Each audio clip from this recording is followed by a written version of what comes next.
What you just see in that video is called exothermic welding. Exothermic welding.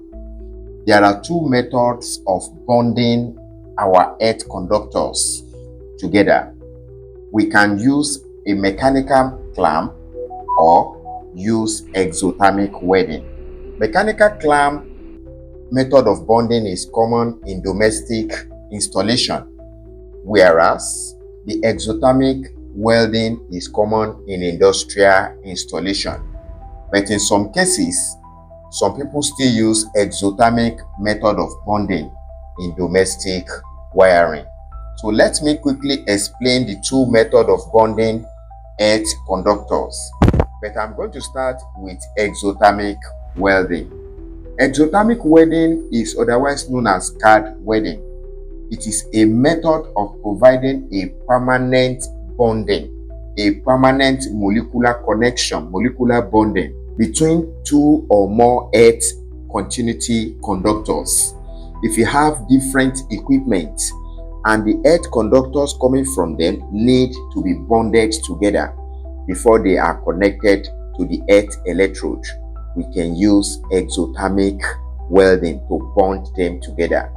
It is just a chemical reaction between metals to produce heat energy that melts the copper and provide a permanent bond for the conductors. So hope we have understood this now. They use a particular substance. They call it copper oxide aluminum powder.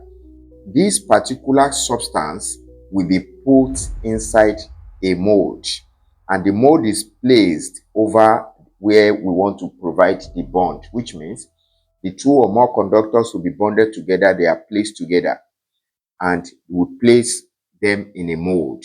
We clean this conductor very well to remove all the dirt.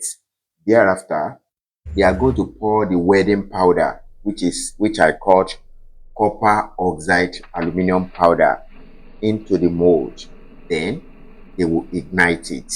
The moment they ignite it, the molten copper will be produced as a result of the reaction, the chemical reaction. And this molten copper is going to provide a bonding between these conductors, and it is going to be a permanent bonding. But you should ensure that you wear the hand glove to protect yourself. Number two, do not allow water to get into this powder because it could lead to an explosion. And number three, we should try to protect our nose and make sure we carry it out in line with the stipulated standards. So that is what you call card welding or exothermic welding. Hope you have seen this in the past or you are just seeing it now. We call it exothermic welding.